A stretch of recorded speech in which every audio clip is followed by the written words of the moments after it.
तो पहले हम बात कर रहे हैं किसकी, इकोलॉजी की यहां पर चर्चा कर रहे हैं। तो ये क्या साइंस की एक आपको ब्रांच यहां पर देखने को मिलेगी। तो यहां पर जीव जो होते हैं, जो बायोटिक और एबायोटिक कंपोनेंट जो होते हैं, इनके रिलेशनशिप का यहां पे अध्ययन किया जाता है, इनके पारस्परिक संबंधों का अध्ययन किया जाता है।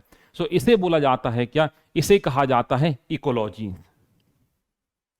बात समझ में आ रही है। तो यहां पे लिखा हुआ भी है क्या, विज्ञान की वह शाखा जिसके अंतर्गत जीवधारियों और उनके पर्यावरण के पारस्परिक संबंधों का अध्ययन करते हैं, इसे पारिस्थितिकी कहा जाता है। यदि अपन मेंस पॉइंट ऑफ व्यू से बात करें तो ये 3 मार्कर में आपको देखने को मिल जाएगी इसकी क्या डेफिनेशन। ठीक है, चलेगा। यहां पर एक शब्द और यहां पे आ रहा है जैविक समुदाय। जैविक समुदाय या बायोटिक कम्युनिटी ये क्या कहलाती है, तो किसी स्थान विशेष पर रहने वाले जीवों का जो समुदाय जो होता है, इसे बायोटिक कम्युनिटी कहा जाता है। अब स्थान विशेष की यदि हम बात करते हैं तो इसे इकोलॉजी की भाषा में इकोलॉजिकल निके बोला जाता है। तो यहां पे आप देख सकते हो क्या कि निश्चित भौगोलिक क्षेत्र में निवास करने वाले जीवों के समूह को हम क्या बोलते हैं, बायोटिक कम्युनिटी। यहां पर इन्हीं कहा जाता है, या इन्हीं कहा जाता है जैविक समुदाय कहा जाता है। एक फोटो आपको दिखाई दे रहा होगा, देखिएगा ये नीचे की तरफ फोटो लगा हुआ है। तो ये एजी टेंसले साहब का फोटो है जिन्होंने इकोसिस्टम शब्द यहां पर दिया था। मेरे ख्याल से आगे इनके बारे में जानकारी होनी चाहिए। हाँ जी, बिल्कुल इनके बारे में जानकारी यहां पर है। ठीक है, तो हमने बात किसके बारे में की, हमने बात की इकोसिस्टम के बारे में बात की, पार्श्विक तंत्र के बारे में हमने चर्चा की। तो जो कोई भी पार्श्विक तंत्र जो है, ये बायोटिक कंपोनेंट और एबायोटिक कंपोनेंट दोनों से मिलकर यहां पे तैयार होता है। अब कभी बात कर लेते हैं कि सबसे बड़ा पार्श्विक तंत्र क्या होता है, सबसे बड़ा एरिया में कौन सा आपको देखने को मिलेगा। तो यहां पे आपको दिखाई दे रहा है, देखो जो सबसे बड़ा जो पार्श्विक तंत्र जो है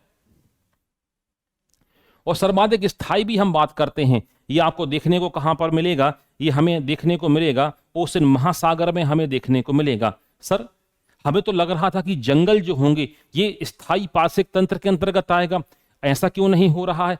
ऐसा इसलिए नहीं हो रहा है, हम सभी को पता है ये जो पृथ्वी जो आप देख रहे हैं, इसके 1/3 पोर्शन पे 1/3 भाग पर ही क्या है, लैंड मास आपको देखने को मिलेगा। जबकि 2/3 भाग जो है, 2/3 भाग ये किससे घिरा हुआ रहता है, ये पानी से घिरा हुआ है। तो हमने सर्वाधिक बड़े और गहरे, गहरे का मतलब स्थायी की हमने जब भी बात की तो हम बात किसकी करते हैं, हम महासागर की हम बात करते हैं, हम ओशन की बात करते हैं। क्या कि सबसे बड़ा भी है और दूसरा स्थायी पार्श्विक तंत्र का भी बड़ा अच्छा ये एग्जाम्पल है। ये क्वेश्चन कई बार एग्जाम में पूछा भी गया है, ये जो मैं ऊपर अंडरलाइन मैंने करके आपको रखा है। इसके अलावा देखो जो इकोसिस्टम शब्द है या इकोलॉजिकल सिस्टम शब्द है, ये किसके द्वारा दिया गया, ये देखो नाम आया है एजी टेंसले। मैंने अलग से इसको हाईलाइट करके आपको बताया है। जो पार्श्विक तंत्र जो होता है, ये जो किसके द्वारा शब्द दिया गया है, एजी टेंसले के द्वारा ये शब्द दिया गया है। जो अभी मैं फोटो के बारे में चर्चा कर रहा था, ये जो फोटो जो आपको दिखाई दे रहा था, ये वही है एजी टेंसले साहब, जिनके द्वारा इकोलॉजी या पार्श्विक तंत्र या इकोलॉजिकल सिस्टम शब्द का पहली बार क्या किया गया, उपयोग यहां पर किया गया। अब बात करते हैं इकोसिस्टम की, हम घटकों की हम बात कर रहे हैं, या इकोसिस्टम ये किस किस से मिलकर बना हुआ होता है। तो कोई भी इकोसिस्टम या कोई भी पार्श्विक तंत्र जो होता है, देखो आप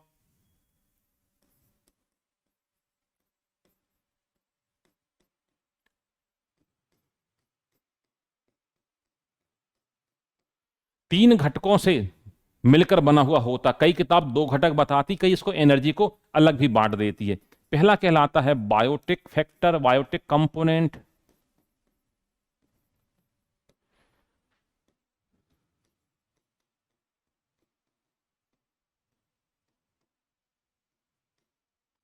दूसरा कहलाता है क्या, ए बायोटिक कंपोनेंट कहलाता है।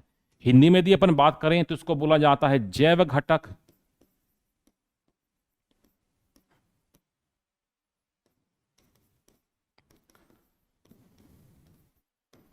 दूसरा कहलाता है क्या, अजैव घटक। कई लोग एनर्जी को भी एक कंपोनेंट यहां पर मान लेते हैं।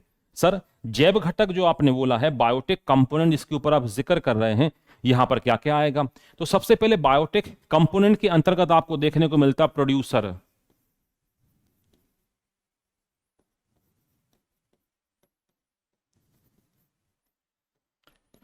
इन्हें बोला जाता है क्या, उत्पादक कहा जाता है। दूसरे आपको देखने को मिलेंगे कंज्यूमर।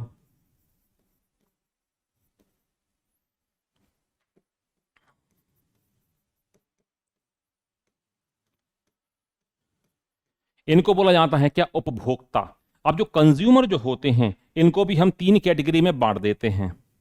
कौन कौन से? पहले कहलाते हैं प्राइमरी कंज्यूमर, दूसरे कहलाते हैं सेकेंडरी कंज्यूमर, तीसरे कहलाते हैं टर्सरी कंज्यूमर और चौथे कहलाते हैं टॉप कॉर्निवोर्स। प्राथमिक उपभोक्ता, द्वितीयक उपभोक्ता, तृतीयक उपभोक्ता और उच्च मांसाहारी। और जब उच्च मांसाहारी जीव क्या होते हैं, जब ये मरते हैं तो इनको मृदा में या मिट्टी में मिलाने का काम करते डिकम्पोजर।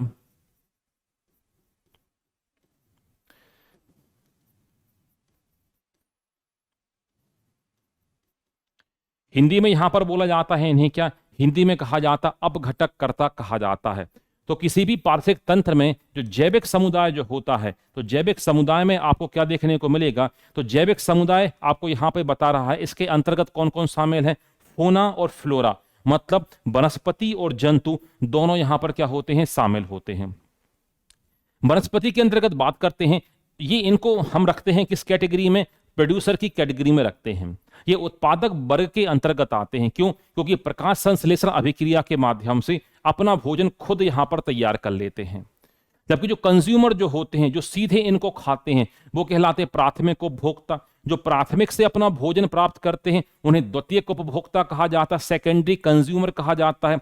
जो द्वितीयक उपभोक्ता से सीधा भोजन प्राप्त करते हैं, द्वितीयक से भी करेंगे और प्राथमिक से भी करेंगे, ये टर्सरी कहलाते हैं। जबकि टॉप कार्निवोर्स जो होते हैं, ये प्राइमरी, सेकेंडरी, टर्सरी तीनों को भोजन के रूप में ग्रहण कर लेते हैं। तो जो बायोटिक घटक की हम बात कर रहे हैं, जैसा कि नाम से ही स्पष्ट है, बायोटिक, बायो का मतलब क्या, लिविंग, तो इसके अंतर्गत आप देख सकते हो ये सारी बातें शामिल हैं। ए बायोटिक के अंतर्गत आपको पता होगा यहां पे ऑर्गेनिक और इनऑर्गेनिक दो कंपोनेंट में बटा हुआ है।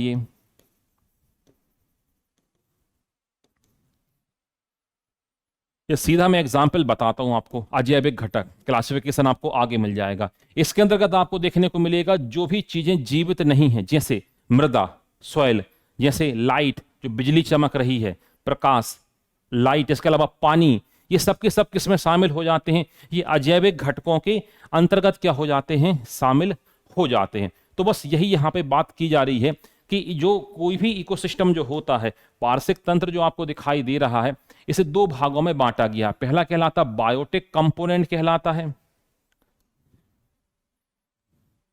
और दूसरा कहलाता है कौन सा, ए बायोटिक कंपोनेंट कहलाता है।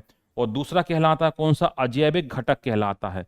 और जो जैविक घटक होता है इसको अभी हमने बताया तीन भागों में बांटा है, पहला प्रोड्यूसर, दूसरा कंज्यूमर और तीसरा डिकम्पोजर।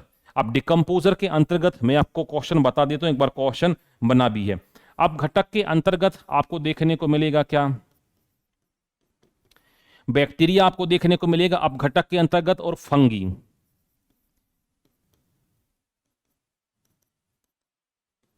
तो अब घटक कर्ता के अंतर्गत आपको बैक्टीरिया और फंगी दोनों यहां पे देखने को मिलते हैं। वायरस कभी भी डिकम्पोजर के रूप में काम यहां पे नहीं करता है। तो ये देख सकते हो, ये बना हुआ, इसके बारे में चर्चा आपके साथ कर रहा था। तो बात करते हैं बायोटेक कंपोनेंट, जिसको आपने क्या बोला, यहां पे से आपने नाम दिया क्या, जैव घटक। अब जैव घटक में क्या क्या शामिल है, तो सबसे पहले उत्पादक, उपभोक्ता,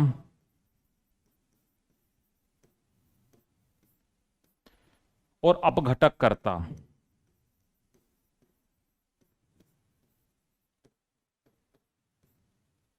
ठीक है, जो उत्पादक जो होते हैं ये हो सकते हैं प्राथमिक उपभोक्ता, प्राथमिक उपभोक्ता जो होते हैं, प्राथमिक उपभोक्ता, द्वितीयक उपभोक्ता और तृतीयक उपभोक्ता यहां पे आपको देखने को मिलेंगे। जबकि एबायोटिक घटक जो होता है, मतलब अजैविक,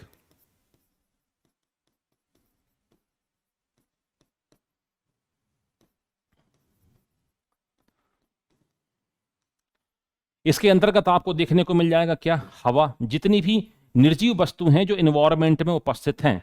इसके अलावा जल, पवन, दोनों में अंतर होता हवा और पवन में, मृदा, तापमान और वर्षा। ये सभी के सभी शामिल हो जाते हैं किसमें? अजैविक घटक के अंतर्गत। तो जो कोई भी पार्श्विक तंत्र जो होता है ये दो घटकों से मिलकर बना हुआ होता है। पहला कहलाता है जैविक घटक और दूसरा कहलाता है कौन सा? अजैविक घटक। तो जैविक घटक के अंतर्गत उत्पादक, उपभोक्ता और अपघटककर्ता को शामिल किया गया है, जबकि अजैविक के अंतर्गत आप सभी को पता है जो वर्षा, पानी, मृदा, ये सभी को यहां पर शामिल किया गया है। आगे बात करना चाहूंगा, उत्पादक की यहां पे डेफिनेशन यहां पे दी जा रही है। तो हम सभी को पता उत्पादक के अंतर्गत कौन आते हैं? तो उत्पादक के अंतर्गत ग्रीन प्लांट्स आते हैं, हरे पेड़ पौधे आते हैं। सर ये क्यों आते हैं हरे पेड़ पौधे? क्यों? क्योंकि हरे पेड़ पौधे क्या काम करते हैं? ये प्रकाश संश्लेषण अभिक्रिया के माध्यम से ये अपना भोजन खुद से तैयार कर लेते हैं। तो इसके अंतर्गत आपको देखने को मिलेगा कौन? इसके अंतर्गत आपको देखने को मिलेगा हरे पेड़ पौधे, जो क्या काम करते हैं? प्रकाश संश्लेषण की अभिक्रिया। तो भोजन तैयार करने की अभिक्रिया ये रही आपकी, देखिएगा भाई।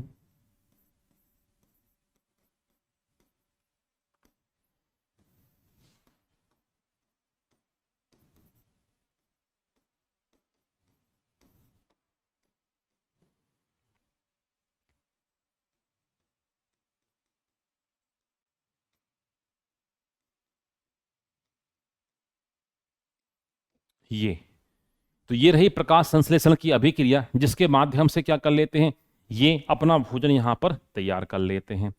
फिर हमने उपभोक्ता की हमने बात की। सो उपभोक्ता को भी तीन कैटेगरी में बांटा है, प्राथमिक उपभोक्ता, द्वितीयक उपभोक्ता और तीसरे कहलाते हैं कौन से? तृतीयक उपभोक्ता। अब प्राथमिक उपभोक्ता क्या कहलाते हैं? जो उत्पादक वर्ग जो हैं, जो पेड़ पौधे जो इनको सीधा यूज कर रहे हैं, इन्हें बोला जाता है प्राथमिक उपभोक्ता या प्राइमरी कंज्यूमर कहा जाता है। जो प्राइमरी कंज्यूमर को सीधा खा रहे हैं ये सेकेंडरी कंज्यूमर कहलाते हैं। टर्सरी कंज्यूमर जो होते हैं ये प्राइमरी और सेकेंडरी दोनों को ही खा सकते हैं एज अ फूड। और जो टॉप कार्निवोर्स होते हैं, उच्च मांसाहारी जो होते हैं, ये प्राइमरी, सेकेंडरी, टर्सरी तीनों को ही भोजन के रूप में खा सकते हैं। यही इनकी डेफिनेशन भी होती है। इनको आप एग्जाम्पल के जरिए बहुत अच्छा यहां पर समझ सकते हैं। एग्जाम्पल इसमें है क्या? अभी है।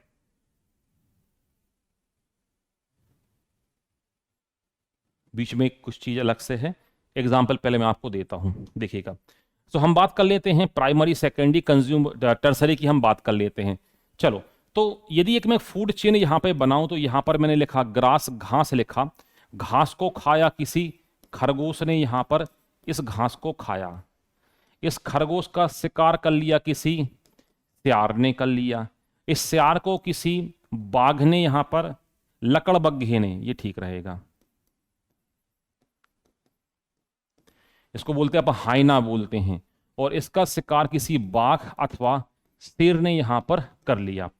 तो यदि हम बात करें किसी भी फूड चेन में हम बात करें तो जो घास जो होती है ये किस कैटेगरी में आएगी? ये आएगी प्रोड्यूसर की। इसको सीधा जो उपयोग कर रहा है कौन? खरगोश। तो इसे हम बोलेंगे क्या? प्राइमरी कंज्यूमर कहेंगे। जो सियार जो होगा इसे हम क्या बोलेंगे? सेकेंडरी कंज्यूमर बोलेंगे। लकड़बग्घा जो होगा इसे टर्सरी कंज्यूमर हम बोलेंगे। अब ये जो होगा ये कहलाएगा टॉप कार्निवोर्स।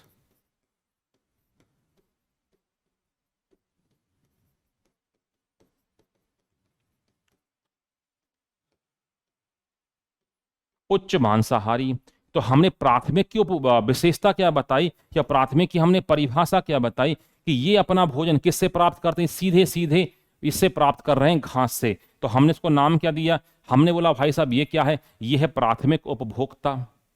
सियार सीधा भोजन किससे प्राप्त कर रहा है? इससे। तो इसको ये खा रहा, तो ये क्या होगा? Secondary consumer.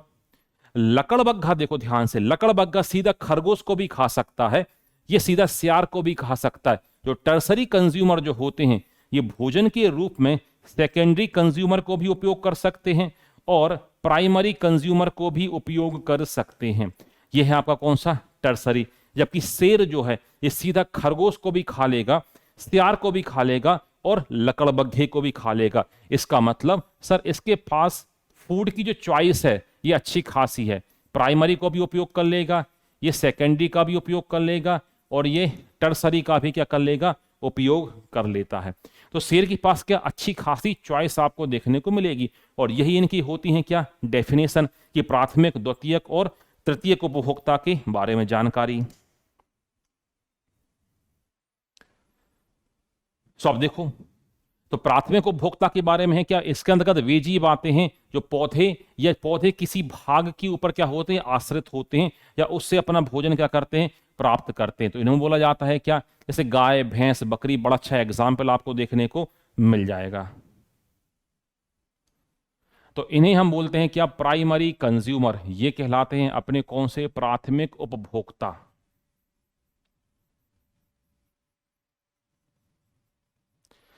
दूसरे कहलाते हैं सेकेंडरी कंज्यूमर। तो ये क्या काम करते हैं, जो कि प्राइमरी कंज्यूमर के ऊपर डिपेंड रहते हैं, प्राथमिक उपभोक्ताओं से अपना भोजन प्राप्त करते हैं। जबकि तीसरे कहलाते हैं टर्सरी कंज्यूमर, तृतीयक उपभोक्ता कहलाते हैं, जो किससे, प्राथमिक से भी प्राप्त कर सकते हैं और द्वितीयक से भी अपना भोजन प्राप्त कर लेते हैं, या सामान्य भाषा में लोग बोलते हैं द्वितीयक से प्राप्त कर लेते। वो डिपेंड करता है कि आपकी फूड चेन में कौन कौन से एनिमल हैं।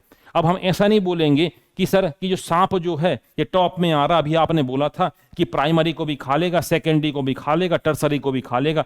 ये बोलो कि सर ये टिड्डी को खाएगा क्या, खा तो सकता है मगर डिपेंड करता है एनिमल के ऊपर। आ रही बात समझ में, कि उसके पास जो फूड जो है वो कौन सा अवेलेबल है उसके ऊपर भी डिपेंड यहां पे करता है। जैसे घास को खाया टिड्डे ने, तो ये हो जाएगा आपका प्राइमरी कंज्यूमर के अंतर्गत आएगा। इसको खाया किसी मेंढक ने, ये हो जाएगा सेकेंडरी कंज्यूमर। और इसका शिकार कर लिया भाई साहब किसी पाइथन ने, पाइथन को बोला जाता है अजगर कहा जाता है। ये क्या होता है, बिना टॉक्सिन वाला, बिना जहर वाला क्या होता है, ये सांप होता है। तो वही जानकारी यहां पर आपको बताई जा रही है कि कौन प्राथमिक है, कौन द्वितीयक है और कौन क्या है, तृतीयक है। सेम जानकारी जो मैंने आपको बताई है, हाँ बस इंग्लिश में यहां पर ये लिखा हुआ है, इसे आप देख सकते हो। तो प्राइमरी ग्रॉसोफर हो गया, फिर फ्रॉग हो गया, फिर टर्सरी। अब किसी कोई चेन छोटी है तो टर्सरी ना बोल के उसको अपन टॉप कॉर्निवोर्स भी बोल सकते हैं, उच्च मांसाहारी भी बोल सकते हैं। सो डिपेंड करता है कितने कितने जीव यहां पर उपस्थित हैं। चलेगा, एक अच्छी बात यहां पे ल्यूसेंट में लिखी है, ये मनुष्यों की बात करता है। वो कहता कि भाई साहब ठीक है, अब किसी खाद्य श्रृंखला में जो मनुष्य का जो स्थान है ये कहां पर होना चाहिए, या खाद्य श्रृंखला में मनुष्य का स्थान कहां पर है। तो किसी खाद्य श्रृंखला की अपन बात करते हैं, तो किसी हम फूड चेन की हम बात कर लें, किसी भी हम फूड चेन की हम बात करते हैं, इस फूड चेन में जो मनुष्य जो होता है, फूड चेन में जो मनुष्य जो होता है ये क्या है, ये प्राइमरी कंज्यूमर में भी शामिल होता है और ये सेकेंडरी कंज्यूमर में भी शामिल होता है। तो किसी भी फूड चेन को आप देख लीजिएगा, किसी भी खाद्य श्रृंखला को आप देख लें, किसी भी खाद्य श्रृंखला में जो मनुष्य जो होता है ये प्राथमिक कंज्यूमर भी होता, प्राथमिक उपभोक्ता भी होता, और द्वितीयक उपभोक्ता के तौर पर भी क्या होता है, ये शामिल होता है। तो घास को खाया किसी बकरी ने और बकरी को खा लिया किसी आदमी ने। सर आदमी घास तो नहीं खाता, घास से मतलब यहां पर है ये प्रोड्यूसर है। ये ऐसा नहीं कि आदमी घास खाता है, इसका मतलब है ये क्या, प्रोड्यूसर।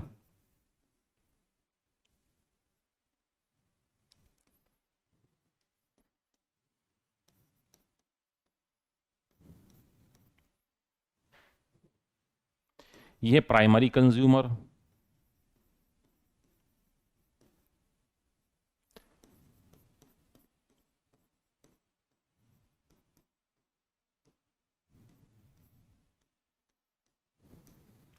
और ये क्या है आपका जो आदमी जो है ये सेकेंडरी कंज्यूमर।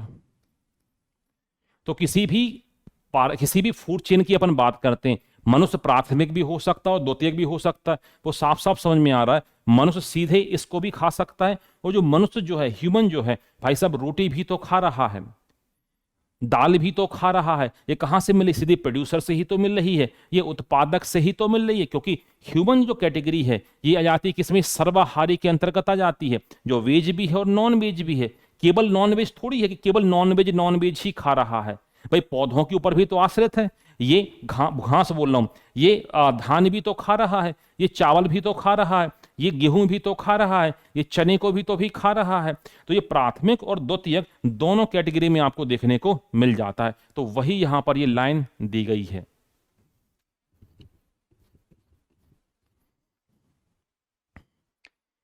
चलेगा। अब हम बात करते हैं डिकम्पोजर के अंतर्गत, हम बात करते हैं अपघटक कर्ता के अंतर्गत हम बात करने वाले हैं। देखो अभी मैं आपको एक लाइन मैंने आपको बताई भी थी, जो डिकम्पोजर्स जो होते हैं ये अपघटक कर्ता जो होते हैं, डिकम्पोजर्स क्या हो, ये डिकम्पोजर जो होते हैं इसके अंतर्गत मैंने एक बात आपको बताई थी, इसके अंतर्गत कौन कौन आते हैं, तो बिल्कुल मत भूलिएगा भाई, इसके अंतर्गत आते हैं कौन, फंगी आते हैं और बैक्टीरिया। इसके अंतर्गत जीवाणु आते हैं और कौन आते हैं, कवक इसके अंतर्गत आते हैं। तो जो डिकम्पोजर जो होते हैं ये क्या काम करते हैं, जो डेड और डिकेइंग मटेरियल होते हैं, मृत कार्बनिक पदार्थों को क्या करते हैं, दोबारा से मिट्टी में मिलाने का कार्य करते हैं। तो ये इसके अंतर्गत कौन आते हैं, कवक और बैक्टीरिया जो आपको दिखाई दे रहे हैं, ये इसके अंतर्गत क्या होते हैं, शामिल होते हैं। ये क्वेश्चन यहां से बन चुका है, याद रखिएगा। वायरस कभी भी डिकम्पोजर में शामिल नहीं होता है। चलें, हम आगे बात कर रहे थे एबायोटिक कंपोनेंट की, हम बात कर रहे थे एबायोटिक। सो अब एबायोटिक में कौन कौन शामिल हो जाते हैं, सो आपको दिखाई दे रहा होगा। एबायोटिक में आपको देखने को मिलेंगे ऑर्गेनिक मैटर, जो अभी मैं डायग्राम में बना रहा था, इनऑर्गेनिक और जलवायवी कारक, क्लाइमेटिक फैक्टर भी इसको यहां पर क्लाइमेटिक,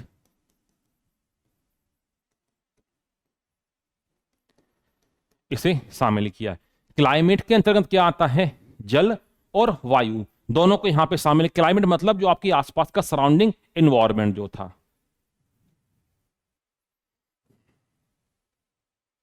यहां पे एग्जाम्पल भी दे रहा है आसपास क्लाइमेट के अंतर्गत कि जल, प्रकाश, तापमान, आर्द्रता, नमी, खनिज पदार्थ, ये सभी कुछ यहां पर क्या है, शामिल है।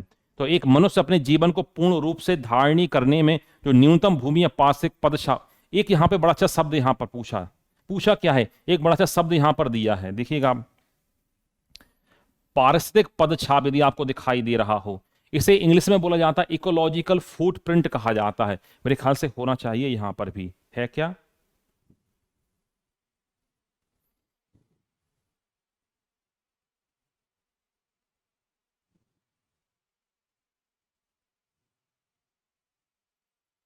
है, ये रहा इकोलॉजिकल फुटप्रिंट, देखिएगा ये रहा शब्द। सर ये कौन सा शब्द है, इकोलॉजिकल फुटप्रिंट। इकोलॉजिकल फुटप्रिंट को हिंदी वाले बोलते हैं पारिस्थितिक पदछाप। सर ये क्या कहलाता है, पारिस्थितिक पदछाप। दरअसल बहुत सामान्य भाषा में यदि बात करूं तो जो इकोलॉजिकल फुटप्रिंट जो होता है, ये दरअसल जो मानवीय मांग जो होती है उसका मेजरमेंट होता है।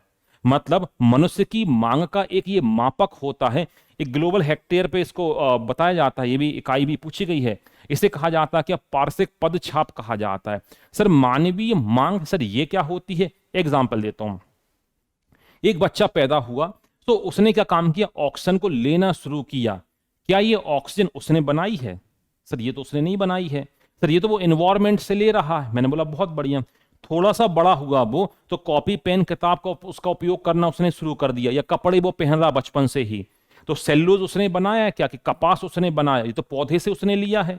कागज उपयोग कर रहे हैं उसने खुद बनाया, खुद नहीं बनाया सर, ये तो इन्वायरमेंट से उसने लिया। जरा और बड़ा हुआ मोटरसाइकिल बाइक वगैरह चलाने लगा, तो वो इन्वायरमेंट में कुछ ना कुछ पोल्यूशन भी तो कर रहा है। तो इकोलॉजिकल फुटप्रिंट दरअसल क्या कहलाता है, ये मानवीय मांग का पृथ्वी के संदर्भ में एक मापन कहलाता है कि मनुष्य क्या क्या यहां से पृथ्वी से चाह रहा है। इसे ही बोला जाता है क्या, इकोलॉजिकल फुटप्रिंट कहा जाता है। तो वो देखो वही, ये 3 नंबर में परिभाषा 3 मार्कर में बिल्कुल आ सकती है। क्या इसको आप देखिएगा क्या कहलाता है कि मनुष्य के एक जीवन को पूर्ण रूप से धारण करने के लिए आवश्यक न्यूनतम भूमि को पार्श्विक पदछाप यहां कहलाता है। सर्वाधिक जैव विविधता उष्ण कटिबंधीय वर्षा वनों में पाई जाती है। एक लाइन अलग से यहां पर लिखी है। थोड़ी सी जानकारी जैव विविधता के बारे में, और चूंकि अब शब्द यहां पर आ चुका है, तो सर्वाधिक जैव विविधता जो आपको देखने को मिलेगी, इंग्लिश में से बोला जाता है बायोडायवर्सिटी।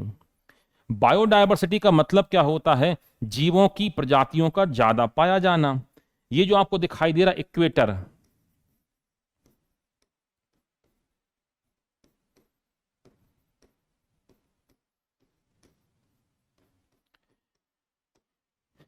ये जो भूमध्य रेखा जो होती है, भूमध्य रेखा के जो आसपास के क्षेत्र जो होते हैं, भूमध्य रेखा के ये जो आसपास के क्षेत्र जो होते हैं, यहां पर जो जैव विविधता जो होती है ये अच्छी खासी आपको देखने को मिलती है इस क्षेत्र में।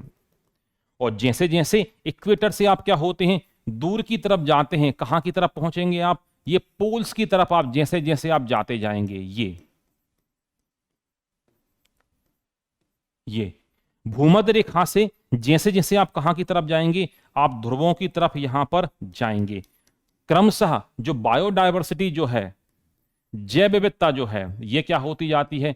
ये कम होती जाती है। आ रही बात समझ में?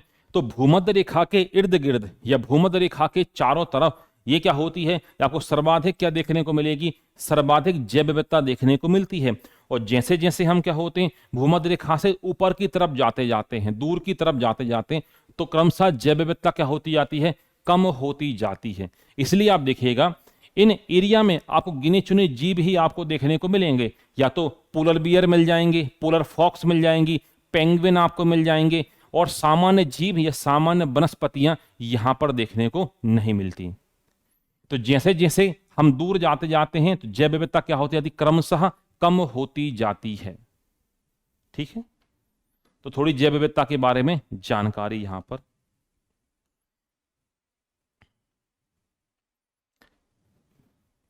अगला देखो, एक पॉइंट ही है कि पार्थिव विज्ञान केंद्र कहां पर स्थित है? ये बेंगलुरु में क्या है? स्थित है। अभी कुछ अपने ये पॉइंट छूट गए हैं, उनको पहले अपन देखते हैं। ये वाले पॉइंट चलेगा, फिर आगे अपन बढ़ते हैं। तो थोड़े पॉइंट ये हैं, ये प्री पॉइंट ऑफ व्यू से भी काम के हैं और मेंस पॉइंट ऑफ व्यू से भी ये काम के बिंदु हैं। पहला क्या बता रहा है? पर्यावरण शिक्षा केंद्र, ये आपको अहमदाबाद में देखने को मिलेगा। इसके अलावा देखिएगा, इसके अलावा सीपीआर पर्यावरण चेन्नई, पार्श्विक विज्ञान केंद्र बेंगलुरु, खनन पर्यावरण केंद्र धनबाद झारखंड, और सलीम अली पक्षी विज्ञान सांस्कृतिक विज्ञान केंद्र, ये कहां पर? ये मिलेगा आपको कोयम्बटूर में मिलेगा। तो पर्यावरण से संबंधित कुछ महत्वपूर्ण संस्थान यहां पर बताए गए हैं।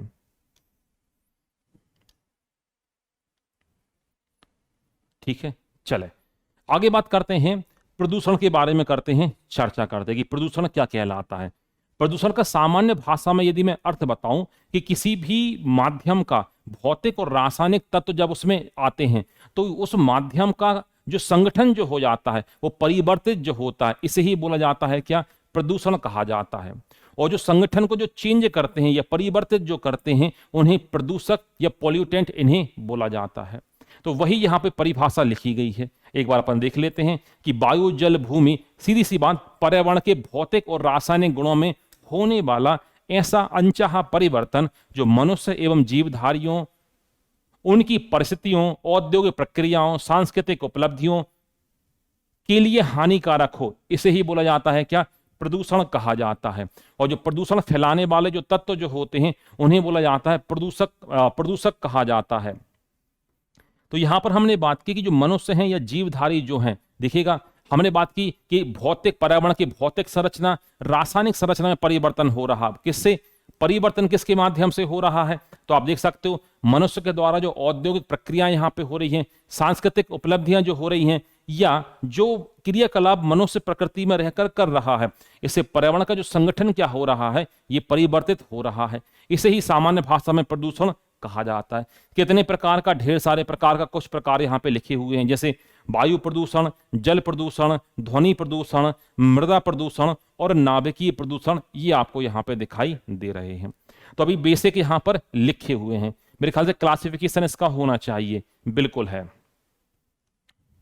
अब बात कर लेते हैं, पोल्यूशन की चर्चा कर लेते हैं।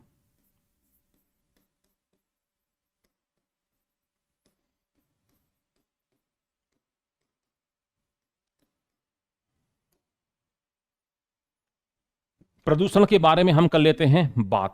अब प्रदूषण कितने प्रकार का होता है? तो पहले अपन बात कर लेते हैं on the basis of state, अवस्था के आधार पर।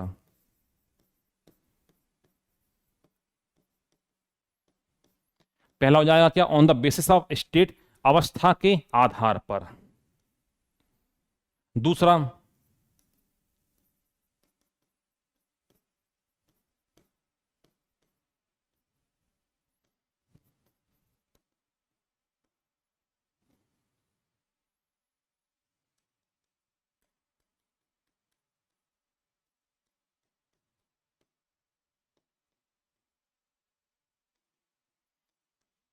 On the basis of degradation, किसके आधार पर, निस्तारण के आधार पर। तो पहला किस आधार पर, अवस्था के आधार पर। दूसरा हमने बोल दिया किस आधार पर, निस्तारण के आधार पर। तो पहले अवस्था के आधार पर देख ही लेते हैं। अवस्था के आधार पर हमने ने 3 प्रकार में बांटा है। पहला कहलाता है कौन सा, सॉलिड पॉल्यूटेंट। दूसरा कहलाता है लिक्विड पॉल्यूटेंट। और तीसरा कहलाता है क्या, गैसियस पॉल्यूटेंट। फिर हमने बोला किस आधार पर, निस्तारण के आधार पर। निस्तारण के आधार पर इसे 2 भागों में बांटा गया है। पहला कहलाता बायोडिग्रेडेबल,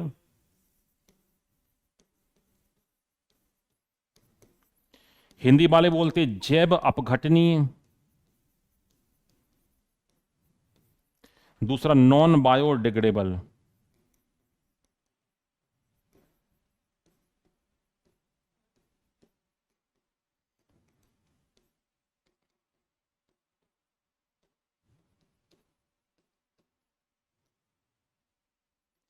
दूसरा कहलाता कौन सा, दूसरा कहलाता जैव अनपघटनीय। सर निस्तारण के आधार पर, हाँ जी, तो निस्तारण के आधार पर 2 प्रकार का, जैव अपघटनीय और दूसरा जैव अनपघटनीय। सर ये कैसा, तो ऐसा प्रदूषक जो प्रकृति में यदि हम उसे छोड़ दें तो ये क्या हो जाए, स्वतः ही खत्म हो जाए, ये कहलाता है जैव अपघटनीय प्रदूषक।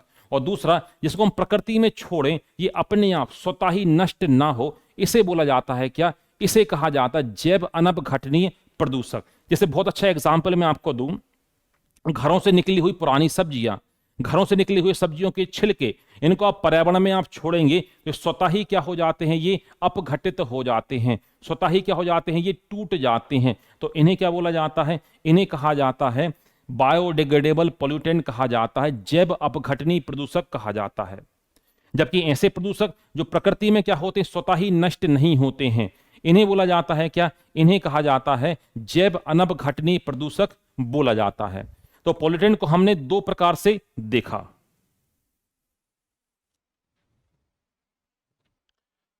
ठीक है, चलेगा। तो हमने ये देखे, आगे हम बात करते हैं इसमें। अगली हम बात करते हैं on the basis of nature, प्रकृति के आधार पर। On the basis of nature, प्रकृति के आधार पर, नेचर के आधार पर यदि हम देखें तो ये जो पॉल्यूटेंट जो होते हैं, इन्हें फिर 2 कैटेगरी में यहां पर डिवाइड किया जाता है। पहले कहलाते हैं प्राइमरी पॉल्यूटेंट,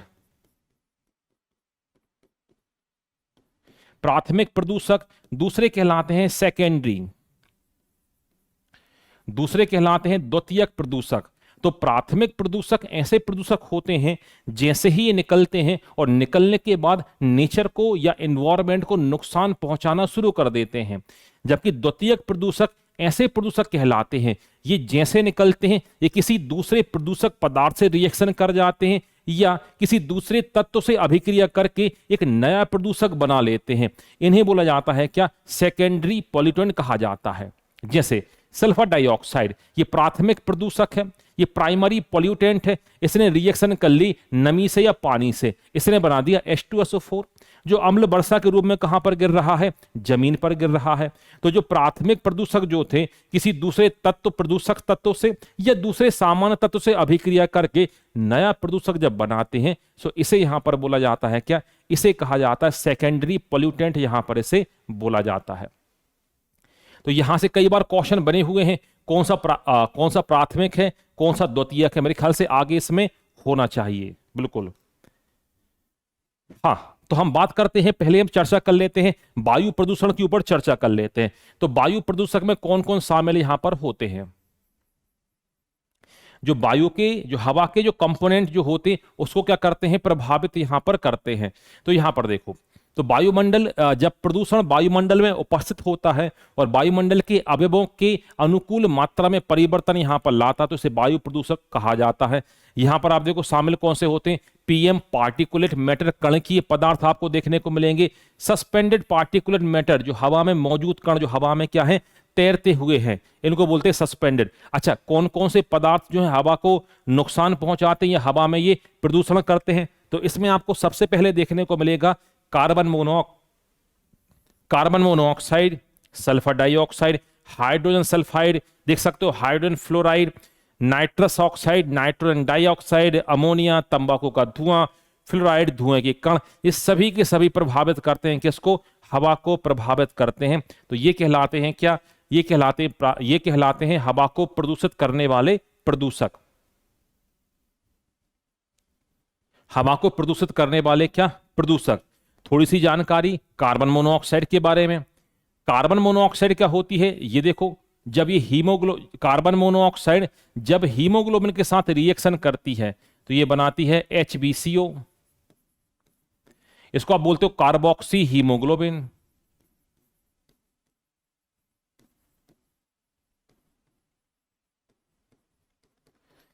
ठीक है, और ये जो होता है कंपाउंड, ये कंपाउंड बनता है स्टेबल कंपाउंड।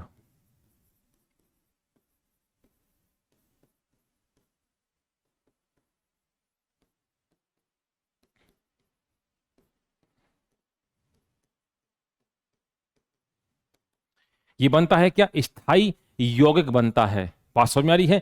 तो इस जो कार्बन मोनोऑक्साइड जब हीमोग्लोबिन के साथ चिपकती है, बाइंड होती है, तो ये Hb को छोड़ती नहीं है। और हमें Hb का हमें काम पता है, इसका मेन फंक्शन होता है ट्रांसपोर्टेशन ऑफ O2 और CO2, ऑक्सीजन और कार्बन डाइऑक्साइड का परिवहन करना, ये होता है, इसका काम यहां पर होता है। आ रही बात समझ में। और जैसे यहां पर ये चिपकती है तो स्थायी कंपाउंड बनाती है, इसलिए कार्बन मोनोऑक्साइड को बोला जाता है क्या, स्ट्रेंगुलेटिंग गैस कहा जाता है, या हिंदी वाले इसको बोलते हैं दम घोटू गैस भी बोला जाता है। कई बार क्वेश्चन में ये पूछा है, दम घोटू गैस भी यहां पर इसे कहा जाता। कहां से निकलती है, जो ये निकलती है ऐसा कोई भी पदार्थ जो आधा जला हुआ है, हाफ बर्न पर है, तो वहां से कौन सी गैस निकलती है, यही गैस निकलती है कार्बन मोनोऑक्साइड।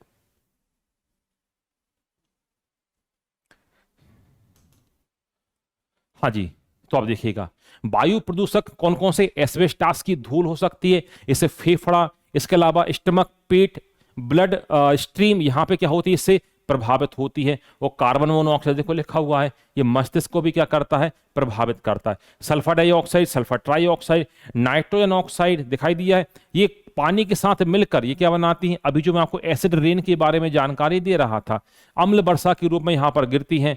या नाइट्रिक अम्ल, अमोनिया रिएक्शन कर जाता है पानी से तो वो बना लेता है नाइट्रिक अम्ल, और SO2 रिएक्शन कर जाती है किससे, पानी से, वो बना लेती है H2SO4। जब ये जमीन पर यहां पर गिरता है तो जो मृदा का जो pH है, सॉइल का pH है, पहला इसको यहां पर ये चेंज करता है, और जो पौधे जो होते हैं, हरे पेड़ पौधे, उनकी पत्तियों के ऊपर गिरता है तो यहां पे क्लोरोसिस हो जाती है, उनका जो क्लोरोफिल जो होता है ये खत्म यहां पर हो जाता है। तो अम्ल वर्षा, एसिड रेन के बारे में जानकारी ये रही भाई। यहां पर देखो एक शब्द आता है, इसको बोलते हैं फोटोकेमिकल स्मोक कहा जाता है, दिखाई दे रहा आपको, प्रकाश रासायनिक धुंध कहा जाता है। तो ये भी क्या है, ये भी क्या है, फोटोकेमिकल स्मोक एक प्रकार का वायु प्रदूषण ही तो है।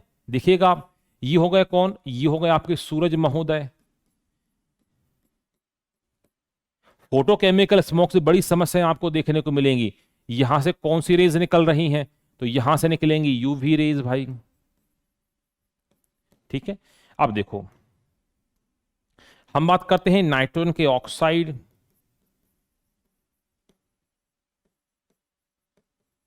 Plus volatile organic compound.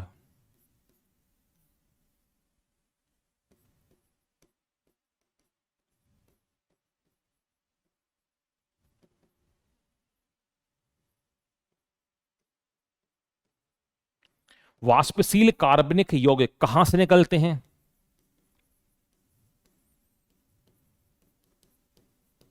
ये निकलते हैं भाई ऑटोमोबाइल से, वाहनों के धुएं से निकलते हैं।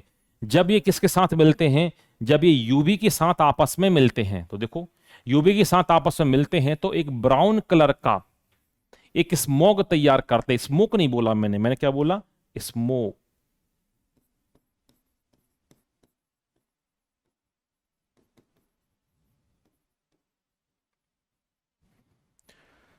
सो भूरे से रंग का एक स्मोक तैयार करते हैं, इसको बोलते हैं फोटोकेमिकल स्मोक बोलते हैं। इसकी वजह से जो विजिबिलिटी होती है, दृश्यता जो होती है, ये इसमें कमी आ जाती है भाई। रेस्पिरेटरी ट्रैक वाली समस्याएं होती हैं।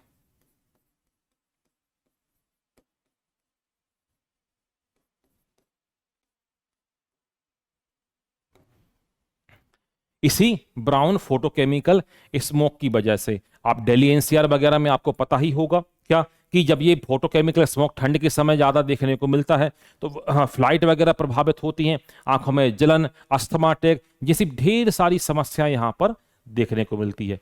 तो ये कहलाता है क्या, फोटोकेमिकल स्मोक कहलाता है। इसे ही आप बोलते हो क्या, प्रकाश रासायनिक धुंध कहा जाता है। जो बना कैसे है, सूर्य के प्रकाश में मौजूद यूवी रेज और नाइट्रोजन के ऑक्साइड जब आपस में रिएक्शन करते हैं तो क्या तैयार कर लेते हैं, ये फोटोकेमिकल स्मोक को यहां पर ये तैयार कर लेते हैं। जो स्मोक शब्द आपको दिखाई दे रहा है ना, ये फॉग और स्मोक दोनों शब्दों से मिलकर बना है। देखो आप, जो स्मोक जो है,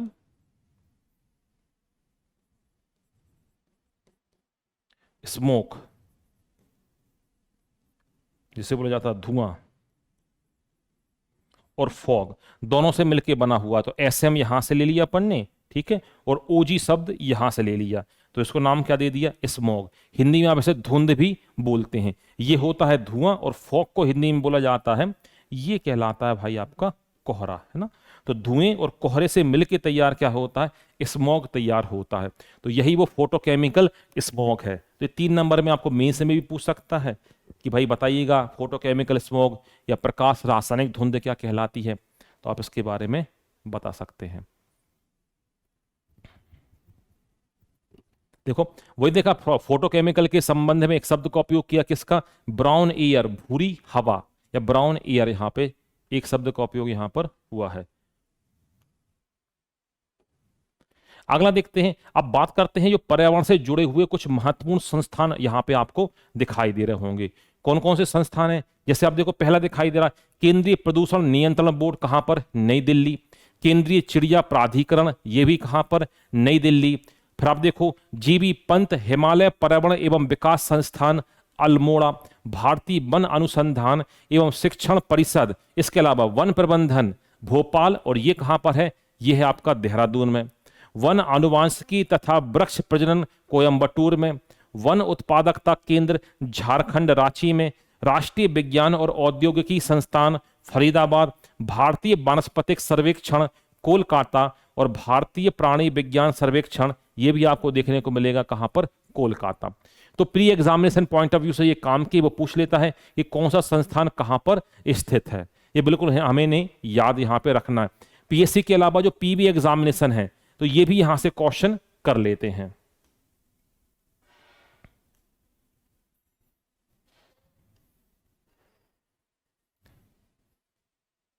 ठीक है, चलो आगे हम बात करते हैं विश्व पर्यावरण दिवस की। हम बात करते हैं, हमें पता है ये हर साल कब मनाया जाता है, 5 जून को मनाया जाता है। बच्चा बच्चा इसको यहां पर जानता हो, कई बार एग्जाम में पूछा भी गया है। ठीक है, अब यहां पे 2-3 बिंदु यहां पे लिखे हैं। प्रथम विश्व पर्यावरण दिवस, ये भी पूछा गया है 1973। यहां पे देखो पान दिखाई दे रहा है, परऑक्सी एसिटाइल नाइट्रेट, ये किसका अच्छा एग्जाम्पल है, देखो लिखा है गौण प्रदूषक, मतलब सेकेंडरी पॉल्यूटेंट। जो द्वितीयक प्रदूषक जो होता है, इसका बहुत ही अच्छा एग्जाम्पल है कौन, पान, परऑक्सी एसिटाइल नाइट्रेट। इसके अलावा देखो भोपाल गैस ट्रेजेडी, इसके बारे में तो आप मेरे ख्याल से सारी जानकारी जानते हैं। 2-3 दिसंबर की रात में आप सभी ने सुना होगा, मतलब 2 दिसंबर की रात और 3 दिसंबर की सुबह, तो यहां बोला जाता है क्या, 2-3 दिसंबर। ये उस समय का एक पेपर था, न्यूज़पेपर की कटिंग जो थी, ये भी मैं यहां पर मैंने लगा दिया है। तो एक व्यापक विभीषी का यहां पर थी कि 2 और 3 दिसंबर की रात में यूनियन कार्बाइड फैक्ट्री, सर ये कहां पर है, तो ये भोपाल में स्थित है, उस समय यहां पर चेयरमैन जो थे, तो चेयरमैन यहां पर थे वॉरेन एंडरसन साहब जो थे, यूएसए के थे ये, तो ये उस समय चेयरमैन थे। तो यहां पर हुआ क्या, एमआईसी, आप सभी को पता है मिथाइल आइसोसाइनाइड गैस का क्या हुआ, रिसाव हुआ। सर ये फैक्ट्री क्या बनाती थी, तो ये फैक्ट्री बनाती थी सेवन नामक कीटनाशक यहां पर बनाती थी। जब इस गैस का यहां पर रिसाव हुआ तो हजारों लोग यहां पर क्या हुए, प्रभावित हुए, और कई हजार लोग यहां पर क्या हुए, मारे गए। जो वॉरेन एंडरसन साहब जो यूएसए के थे, रातों रात इन्हें बाहर किया गया। रातों रात ये कहां पर चले गए, जहां से ये आए थे, यूएसए से। उसके बाद हमने बहुत इनको बुलाने का प्रयास किया कि भाई आप यहां पर आओ, फिर हम यहां के कानून के हिसाब से आपको सजा देंगे। तो ये दोबारा लौटकर भारत यहां पर नहीं आए। अब जब दोबारा लौटकर नहीं आए तो हमने बहुत इनको प्रयास किया बुलाने का, ये अपनी प्राकृतिक मृत्यु मरे हैं, मतलब पूरा इन्हें अपना जीवन जिया है, उसके बाद यहां पर क्या हुए, ये खत्म हुए। अगला क्वेश्चन पूछा गया कि उस समय भाई सरकार किसकी थी मध्य प्रदेश में जब ये घटना यहां पर हो रही थी, तो सरकार थी कांग्रेस की सरकार थी, और अर्जुन सिंह साहब क्या थे, मुख्यमंत्री थे। केंद्र में भी सेम सरकार यहां पर थी।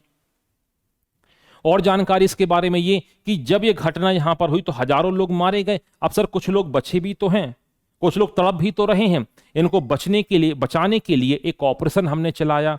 ऑपरेशन का नाम क्या था, नाम था ऑपरेशन फेथ। फेथ नाम चलाया। सर किसके नेतृत्व में चलाया, तो डॉक्टर बरदू राजन के नेतृत्व में ऑपरेशन फेथ यहां पर चलाया गया। तो ये जानकारी कुछ भोपाल गैस ट्रेजेडी के बारे में। ये मिक नाम तो सभी को लोगों को याद यहां पर रहता है, दिखाई दे रही है। उर्वरक बनाती थी सेवन नामक, इसका नाम क्या था, सेवन नाम, ये इंसेक्टिसाइड था दरअसल। ये इसको बनाने के लिए सॉरी एमआईसी गैस का उपयोग यहां पर किया जाता था। अगली बात करते हैं, जल प्रदूषण की बात हो रही है यहां पर कि जल में अवांछनीय कारकों का जुड़ जाना, जिससे जल की गुणवत्ता में क्या आ जाती है, कमी आ जाती है। इसे ही बोला जाता है क्या, जल प्रदूषण कहा जाता है। अब जल प्रदूषण के कारण के ऊपर चर्चा कर लेते हैं, ये कौन कौन से कारण यहां पर हो सकते हैं। तो जल प्रदूषण जो होता है इसमें कारण की अपन बात करते हैं, धातुओं के carbonate, chloride, sodium bicarbonate, magnesium potassium के sulphate, ammonia, carbon monoxide, carbon dioxide, और जो औद्योगिक अवशिष्ट जो होते हैं। जल प्रदूषण में यदि सर्वाधिक योगदान की अपन बात करें तो लेदर इंडस्ट्री जो होती, चमड़ा उद्योग जो होता है, तो चमड़ा उद्योग में कई रसायनों का उपयोग किया जाता है, और यदि ये सीधे जल में मिलते हैं तो जल बहुत तेजी के साथ क्या होता है, प्रभावित इससे होता है।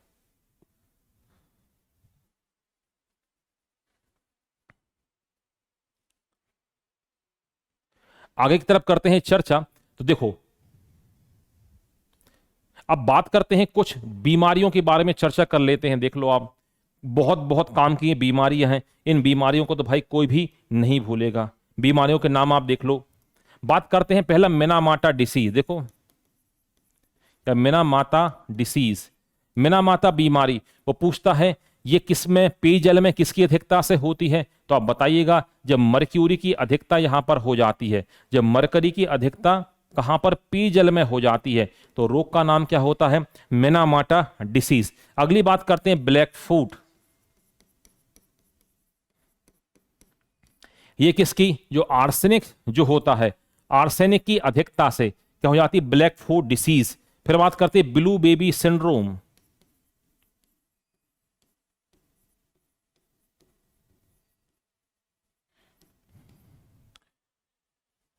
ये होती नाइट्रेट की अधिकता से, नाइट्रेट की अधिकता से कौन सा, ब्लू बेबी सिंड्रोम। अगला आता नॉक नी सिंड्रोम।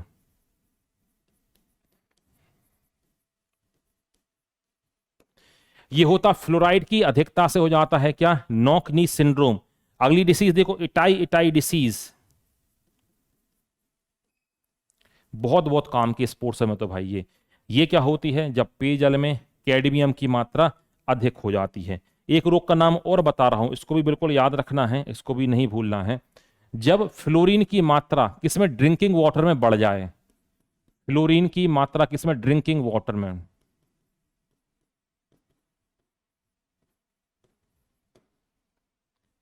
तो एक रोग होता है उसको बोलते फ्लोरोसिस।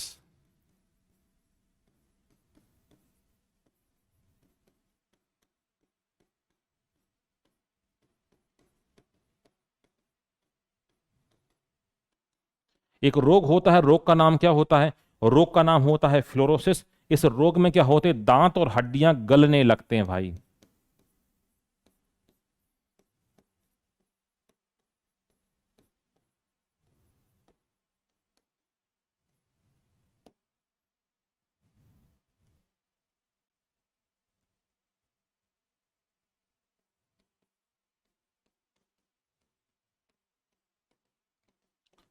तो रोग का नाम क्या दिया है? फ्लोरोसिस। जब ड्रिंकिंग वाटर में इसकी क्या होती है? अधिकता होती है, तो तब हमें देखने को मिलता है क्या? फ्लोरोसिस। तो ये जो ये आपको फोटो आप दिखाई दे रही होगी आपको, ये बहुत काम की भाई है, कई एग्जाम में यहां से क्वेश्चन बने हुए हैं। चलेगा, तो अब बात करते हैं। देखो कुछ और जानकारी यहां पर बताई जा रही है। ऑयल स्पिल्स की चर्चा यहां पर हो रही है। ऑयल स्पिल्स क्या कहलाता है? जब कभी भी बड़े जहाजों से ऑयल को एक जगह से दूसरी जगह ले जाया जाता है, तो कई बार युद्ध के दौरान या कई बार नॉर्मल क्या हो जाता है, ये रिसाव हो जाता है, या टैंकर फट गया या कुछ दिक्कत आ गई, तो यहां पर क्या हो जाता है, जो तल के ऊपर क्या हो जाता है, तेल यहां पर फैल जाता है। इसे ही नाम क्या दिया यहां पे? ऑयल स्पिल्स यहां पे नाम दिया, देख सकते हो आप। तो वही इसके बारे में जानकारी है कि भाई टैंकरों से रिसा हुआ तेल सागर महासागर के जल पर शीघ्रता से फैल जाता है। इस जली इसको फैलना ही क्या कहलाता है? ऑयल स्पिल्स कहलाता है। मरकरी युक्त पानी पीने से मिनामाटा डिसीज अभी अपन ने चर्चा कर ही ली है, ठीक है। एस्बेस्टास युक्त रेशों से युक्त जल के सेवन से एस्बेस्टोसिस नामक बीमारी, जानलेवा बीमारी ये होती है। तो कुछ और की पॉइंट अपने को यहां पर मिल रहे हैं। एस्बेस्टोसिस, यह आपका क्या? तेल के ऊपर क्या हो, पानी के ऊपर क्या हो जाना, तो इससे क्या होता है? जलीय पारितंत्र क्या होता? काफी ज्यादा इससे प्रभावित होता है। अब दो तीन यहां पे चर्चा हो रही हैं। एक ओडी की, बीओडी की चर्चा हो रही, बायोलॉजिकल ऑक्सीजन डिमांड। डीओ की चर्चा यहां पर हो रही है। सो आप देखो, बात कर लेते हैं। आगे है क्या बीओडी? नहीं है, ध्वनि है। चलो, सो हम बात कर लेते हैं, पहले बीओडी की बात कर लेते हैं। इसको बोलते हैं बायोलॉजिकल ऑक्सीजन डिमांड।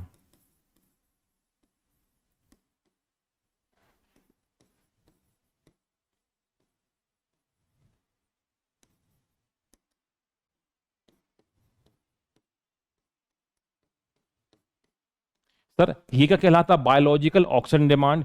ये होता बीओडी जो होता है, जल की शुद्धता का मापक होता है।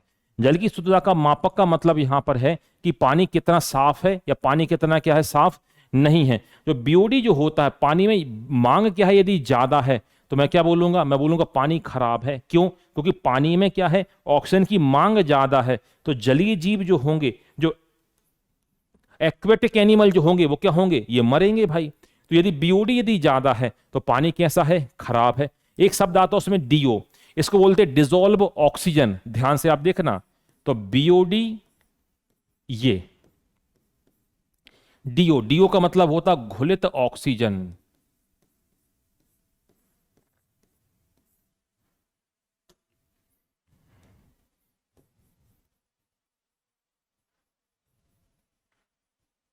देखो, तो बीओडी क्या होता? डायरेक्टली प्रोपोर्शनल होता 1/DO। यदि घुलित ऑक्सीजन की मात्रा ज्यादा है तो मांग क्या हो जाएगी? अपने आप ही कम हो जाएगी। तो ये संबंध भी आपको क्या रखना है, इसमें याद रखना भाई, ठीक है। चलो, तो फिर बात की जा रही है मृदा प्रदूषण की, बात की जा रही है। बेसिक सी परिभाषा वही का, मृदा का संगठन क्या होना? परिवर्तित हो जाना। मृदा प्रदूषण यहां पर कहलाता है। सर ये परिवर्तित क्यों हो गया? तो बस वही जो अभी तक हम देखते आ रहे थे कि अम्लीय वर्षा हो गई, खदानों से निकला, खानों से प्राप्त हुआ क्या? जल, कीटनाशक, रसायनों का जो उपयोग आप कर रहे थे, इसकी वजह से मृदा के संगठन में क्या हो जाता है? परिवर्तन आ जाता है, जिसे मृदा प्रदूषण के नाम से जाना जाता है। अब नाभिकीय प्रदूषण क्या कहलाता है? तो किसी रेडियो सक्रिय इकाई से, किसी न्यूक्लियर पावर प्लांट से अल्फा बीटा गामा का जब एमिशन यहां पर होता है, इसे ही हम क्या बोल देते हैं? इसे ही कहा जाता है न्यूक्लियर डिजास्टर, या इसे ही न्यूक्लियर पोल्यूशन के रूप में जाना जाता है। अब जो अल्फा बीटा गामा संपर्क में आते हैं तो म्यूटेशन यानी कि उत्परिवर्तन पैदा करते हैं। तो इसके बारे में जानकारी दो, मेरे ख्याल से डिजास्टर भी यहां पर आपको बताए गए होंगे। आगे हैं क्या डिजास्टर? हाँ बिल्कुल है, डिजास्टर है। बात करते हैं अब चिकित्सा जगत। अब ये उन्होंने बोला कि स्रोत कहां से होगा, तो चिकित्सा जगत में हम ढेर सारे हम नाभिकीय चीजों का उपयोग करते हैं, या नाभिक से प्राप्त होने वाले पदार्थों का हम उपयोग करते हैं, या रेडियोधर्मी पदार्थों का हम उपयोग करते हैं। परमाणु भट्टियों से प्रदूषण निकलता है, नाभ की अस्तरों का उपयोग जो हो रहा है, परमाणु बिजली घर का निकला हुआ जो अपशिष्ट जो हो रहा है, शोध कार्य में रिसर्च पेपर में भी, रिसर्च में भी तो हम यूज कर रहे हैं। और सूरज से निकला हुआ क्या परावैंगनी विकिरण, ये भी तो एक प्रकार का प्रदूषण है जो नाभ की प्रदूषण के अंतर्गत आता है। तो ये उसके हैं क्या, ये है इसके स्रोत, कहां कहां से नाभ की प्रदूषण होता है।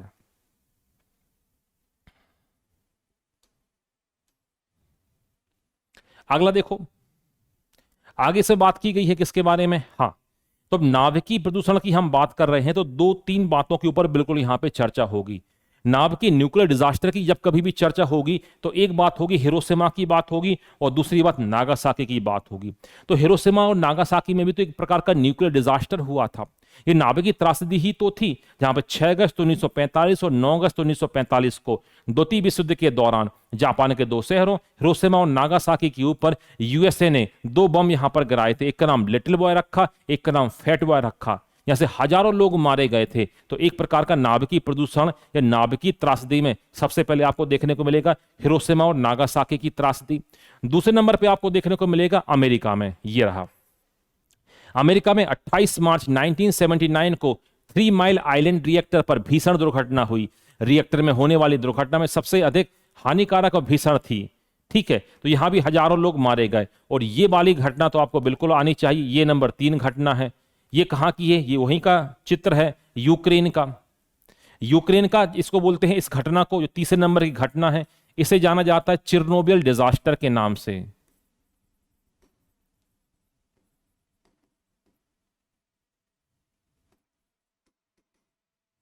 चिरनोबिल त्रासदी।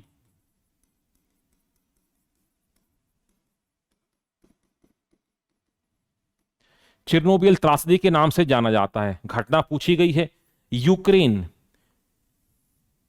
अभी रसिया और यूक्रेन का युद्ध चल रहा है। तो यूक्रेन जो पहले कभी सोवियत संघ का भाग था, आपको पता होगा, यूएसएसआर, तो रसिया से ही कट के बेलारूस, काजाकिस्तान, किर्गिस्तान, ये ढेर सारे देश यहां पे अलग यहां पर हुए।